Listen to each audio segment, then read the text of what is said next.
vamos nuevamente con análisis del nuevo gobierno de Guillermo Lasso, que tomará posesión el próximo 24 de mayo. Saludamos al abogado André Benavides. Él es de la Pontificia Universidad Católica del Ecuador, experto en Derecho Constitucional.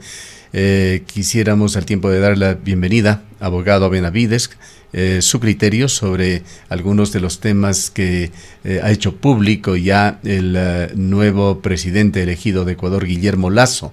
Entre los pocos anuncios que ha trascendido está el hecho de que llevará adelante una consulta popular para desaparecer al Consejo de Participación Ciudadana y Control Social. Ha señalado también que presentará una reforma tributaria y de que eliminará la Secretaría Nacional de Educación Superior, CENESID. Este tema último muy importante para quienes hacen educación en el país, y este es su caso, siendo parte de la Pontificia Universidad Católica del Ecuador. Empecemos por allí. Muchas gracias por la invitación, estimado Gustavo. Un cordial saludo para todas las personas que nos miran y nos escuchan a través de Antena 1. Pues bien, una de las propuestas de campaña del presidente electo Lasso ha sido la eliminación de la CENESID. Respecto de esta propuesta debemos hacer varias consideraciones, porque la propuesta no depende solo de la mera voluntad del presidente de la República, sino que también es necesario pasar por la Asamblea Nacional. Depende de la voluntad de los legisladores en la primera función del Estado. ¿Y por qué digo eso? Porque la CENESID está regulada, ha sido creada a través de la Ley Orgánica de Educación Superior. Por lo tanto, una propuesta de estas características no podría ser viable a través de decreto ejecutivo. Se requiere de una ley reformatoria a la Ley Orgánica de Educación Superior. Y no solo eso, Gustavo, sino que también requiere una reforma al Código Ingenios, toda vez que actualmente la CENESID ejerce competencia, ejerce la rectoría en materia de innovación, de conocimiento y otros aspectos que son relacionados al avance tecnológico. Por lo tanto, esta reforma es bastante compleja, no es sencilla como un sector lo pinta, que sería prácticamente un decreto ejecutivo, reformar 2 o 3 artículos de la LOES, sino que la afectación que tendría para el sistema de educación superior es bastante fuerte, y eso requiere de esfuerzos por parte del nuevo presidente de la República para que, por un lado, se garantice el derecho de acceso a la educación por parte de los bachilleres, pero también se asegure la calidad de esa educación que finalmente van a recibir. En ese sentido, me parece que la propuesta como tal, si bien es viable, pero existen varios límites legales que de alguna forma ponen reparos a una propuesta de estas características. Quizá las quejas más recurrentes que se han dado en los últimos años y que han apuntado a la CENESID son las afecciones que se dieron sobre la autonomía universitaria. De hecho, no era solamente CENESID. El gobierno de Rafael Correa, con la emisión de la LOES en el año 2012, generó un poder tripartito sobre las universidades, aplicable a través de la Secretaría Nacional de Ciencia y Tecnología, del Consejo de Educación Superior y de CEACES. Hicieron cosas buenas, sin ninguna duda, pero también hubo cuestionamientos muy serios relacionados con lo que había señalado: la pérdida de autonomía de las universidades, las trabas que se pusieron para el ingreso a las universidades con exámenes que han sido muy criticados y que de hecho han ido siendo reformados en el tiempo, pero todavía no se ha encontrado una figura que no genere tensiones sociales en Ecuador por las dificultades y también injusticias y inequidades que se dan para el ingreso a las universidades. Pero quedémonos en CENESID, o CENESID, que es el nombre actual. Este instituto fue creado originalmente en Ecuador para tener competencias en ciencia y tecnología, incentivar la investigación, manejar las becas hacia el exterior. Con los cambios que se dieron, Con el tiempo, la CENESID se convirtió en una especie de Ministerio de Educación Superior, con injerencia incluso en el financiamiento de las universidades y en el manejo global de los institutos técnicos superiores. Esto hace que se convierta en un organismo con enormes atribuciones y que no sería fácil de que sea disuelto sin generar una hecatombe en el actual sistema educativo actual. Si es que el señor Guillermo Lasso mantiene su propuesta de desaparecerla, ¿qué medidas, qué decisiones intermedias tendrían que tomarse? A ver, a mí me parece que deberíamos tomar en cuenta los siguientes elementos. El sistema de educación superior está conformado por tres entidades. Por un lado tenemos el CES, que es el Consejo de Educación Superior, que prácticamente es la instancia de planificación, regulación y coordinación en materia de educación superior. Por otro lado tenemos el CASES, que se encarga del aseguramiento de la calidad de la educación. Y finalmente tenemos la CENESID, que es el ente con rectoría en la política pública en materia de educación superior. Por lo tanto, me parece que la eliminación de la CENESID como tal sería un tiro al pie para las aspiraciones del gobierno del señor Guillermo Lasso, porque prácticamente lo que está haciendo es eliminando, quitándose la rectoría en materia de educación superior. Si bien es cierto, la CENESID tiene la calidad de una secretaría, no debemos olvidar que esto prácticamente es una cartera de Estado. En ese sentido, la gran pregunta que nos hacemos los ecuatorianos es, ¿quién va a asumir esas competencias? Porque tampoco la educación superior en el país puede quedar en acefalía.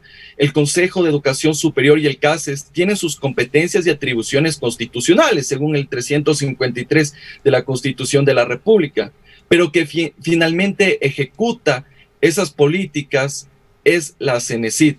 Por lo tanto, es importante que estos cambios que se pretenden hacer no sea, por un lado, un cambio de membrete al modificar el nombre de la CENESID y se le ponga otra denominación. Capaz se le puede hacer un ministerio, por ahí se podría hacer tal vez un viceministerio dentro del Ministerio de Educación que actualmente tenemos, pero creo que hay que tomar en cuenta todos estos elementos porque finalmente se va a ver afectada, por un lado, el sistema de educación superior y por otro lado, la ejecución de todos esos proyectos, programas y la política pública que finalmente va a tener repercusión en las universidades, en los institutos y por supuesto en los estudiantes. De ahí que respecto a la prueba que para el ingreso a las universidades, que vendría a ser esa justificación para pedir la eliminación de la CENESID, yo considero que la prueba como tal está regulada en la Ley Orgánica de Educación Superior y podría ser una de las posibles alternativas hacer una reforma a la LOES en la cual se establezcan otros criterios que permitan un acceso, garanticen el acceso a las universidades de los jóvenes que están saliendo de los colegios. Por otra parte, pensaría que una de las medidas inmediatas que no requieren, por ejemplo, de un proyecto de ley, de una ley de la República, podría ser que el Consejo de Educación Superior y la CENESID coordinen esfuerzos y reformulen la metodología existente para el ingreso, para la admisión a las universidades, porque también esto es un requisito que ha establecido la Ley Orgánica de Educación Superior. De ahí que es interesante también tomar en cuenta que, como ya lo hemos comentado, que la CENESID no solo se encarga el tema de educación superior, sino que tiene competencias en otros ámbitos. Y ya hacíamos referencia al Código Ingenios. Prácticamente la eliminación de la CENESID causaría un efecto negativo, pensaría yo, respecto a la política pública que se está formulando y ejecutando en materia de conocimiento, innovación, tecnología. Por lo tanto, creo necesario también advertir que esta reforma, esta posible reforma a la Ley Orgánica de Educación Superior debería considerar otros elementos adicionales más allá del membrete o las competencias de la CENESID o la prueba. Es momento también de pensar en fortalecer la educación superior en nuestro país y se pueden hacer cambios estructurales en la ley, cambios estructurales en el sistema y es una buena oportunidad para garantizar, por supuesto, el derecho de los estudiantes y también la calidad de la educación. educación. Desde el punto de vista de la campaña electoral, que ya terminó el pasado domingo, pero que se encuentra aún más fresca, de aquellas ofertas que tienen efecto en las grandes masas de ecuatorianos, que tuvieron efecto seguramente en muchos votantes por el señor Guillermo Lasso. Uno de los aspectos más cautivantes de esa oferta de desaparecer la CENESID tenía que ver con el libre ingreso a las universidades. ¿Es esto factible en Ecuador, un auténtico libre ingreso de todos los jóvenes que aspiran a la universidad? Y de ser así, ¿cómo debería operativizarse? A ver, yo considero que el Estado debe garantizar un acceso a las universidades, pero no debe ser un acceso tan, llamémoslo así, tan fácil, tan sencillo, sino que deben cumplirse ciertos parámetros, como lo indica actualmente la Ley Orgánica de Educación Superior. Creo que una de las deficiencias que actualmente existen es que ese examen no se ha ajustado a la realidad y a la necesidad que tienen los jóvenes ecuatorianos. Y ya una vez admitido, es inadmisible, por ejemplo, Gustavo, que un joven que estudia, por ejemplo, que ha sido admitido en una universidad y que vive en la provincia, qué sé yo, de Carchi, se le mande a estudiar a una universidad en Quevedo, en Babahoyo o en otras provincias del país, lo cual afecta evidentemente su calidad de vida, su calidad de estudios, repercute en esas relaciones familiares que tiene.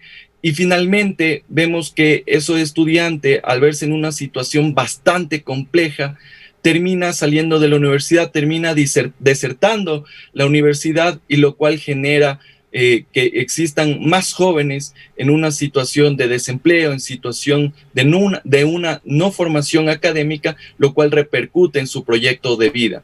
Entonces, yo llegaría a las siguientes dos conclusiones. La primera es que no debe existir un libre acceso a la universidad de manera discrecional y arbitraria, sino que deben existir ciertos requisitos, ciertos elementos que permitan filtrar este tipo de acceso a la universidad. Recordemos, doctor Benavides, que anteriormente, antes de que venga esta reorganización de las universidades en el marco del gobierno de Rafael Correa, había el libre ingreso en las universidades, pero era un libre ingreso de alguna manera también discrecional. Las propias universidades tenían sus sistemas de autodepuración. Algunas tenían una especie de examen de ingreso, otras tenían diseñados propedéuticos, periodos de 4 a 6 meses en los que se preparaban los estudiantes y también tenían que aprobar algún tipo de examen, y otros simplemente ponían tamices, filtros, para en un periodo de entre 18 meses hasta 1 año y medio ir depurando esa gran masa de estudiantes que ingresaban a cada una de las facultades universitarias y que vayan quedando la cantidad de gente que debía quedar por temas de carácter académico, de capacidad de los estudiantes y de capacidad también de manejo económico y de calidad de las universidades. Así es, a mí me parece que si bien es cierto anteriormente existían este tipo de filtros, como usted lo manifiesta, Gustavo, estos tamices, creo que también es importante tomar en consideración varios aspectos prácticos. O sea, la oferta, la demanda, no, si bien es cierto, puede sobrepasar a la oferta.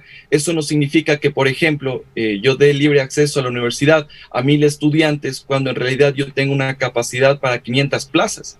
Entonces, eso evidentemente va a generar problemas tanto para las universidades públicas y privadas. Si bien es cierto, considero que deben existir algunos requisitos, algunos filtros, pero que evidentemente, como ya lo he manifestado, se ajusten a la necesidad, a esas expectativas, a la realidad que tienen los ecuatorianos.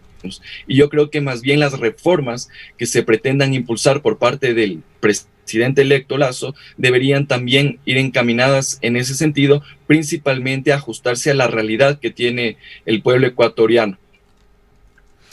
Su opinión con respecto al tema de la investigación.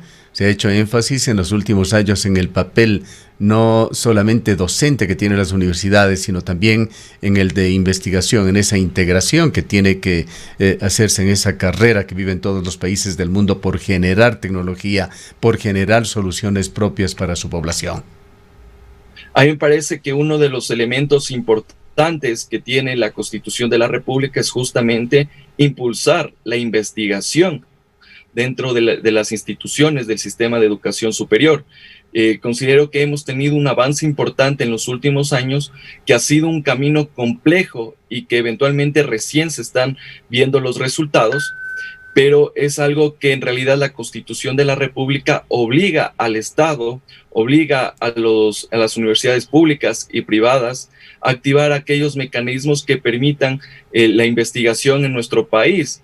Es interesante como vemos que cierto tipo de investigaciones, productos académicos, están teniendo repercusión en el exterior, están siendo publicados en importantes revistas indexadas, y lo cual genera un avance en nuestro país. Creo que es necesario seguir con esta misma línea. Es un mandato constitucional en el cual el Ecuador también esté a la vanguardia del sistema de educación superior, pero eso también requiere de varios esfuerzos y retos. Esperemos que estas reformas a la Ley Orgánica de Educación Superior no sean un medio para volver al pasado.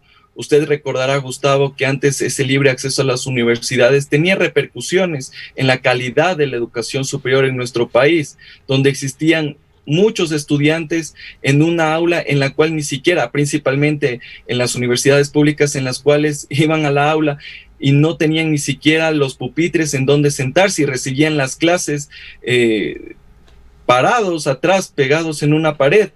También recordaremos que existían las universidades de garage, en las cuales muchas personas simplemente pagaban su matrícula, la colegiatura, y recibían un título académico, y finalmente esas personas, por la falta de preparación, por no tener esa suficiente limitaciones, terminaban no ejerciendo su profesión. Ya veíamos a personas que tenían títulos de ingeniero, de médicos, que terminaban manejando un taxi, haciendo oficios diferentes a los cuales no respondían la profesión a la que habían estudiado.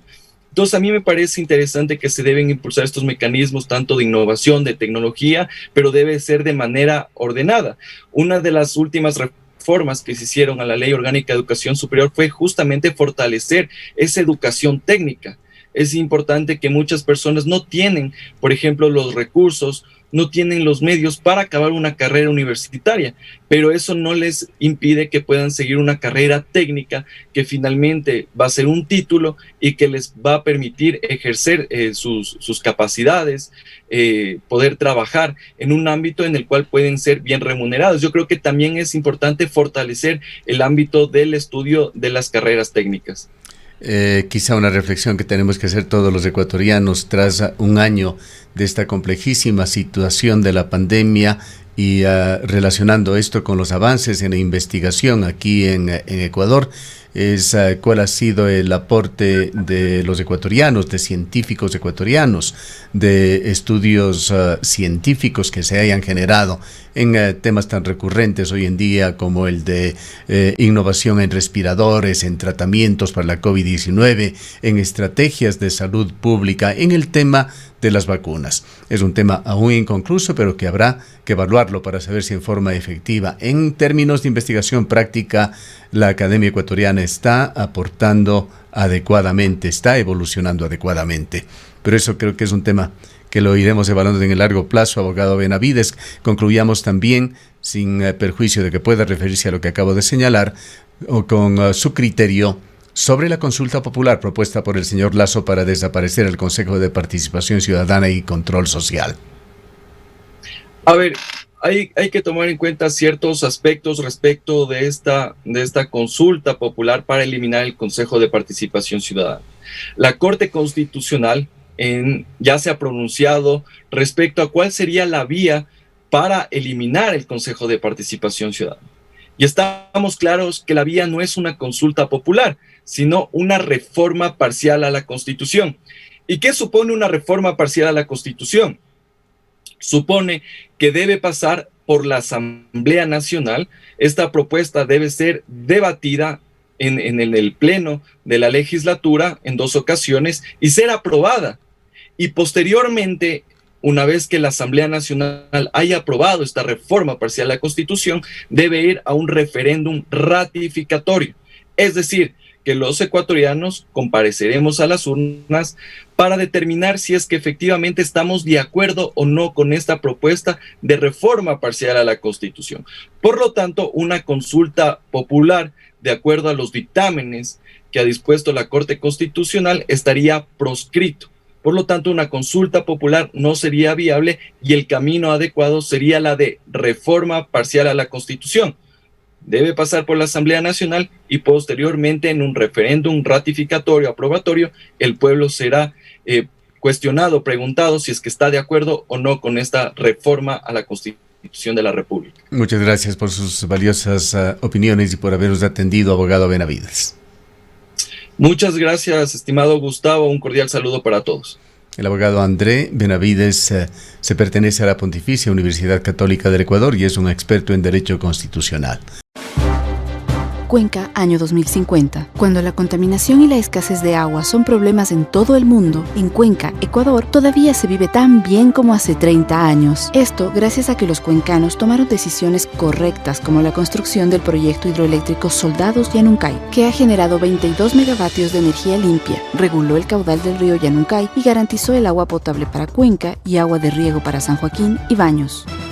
Aunque esto parezca ficción, es nuestro compromiso con Cuenca Bicentenaria, el Ecaustro. Juntos generamos agua y energía para la vida.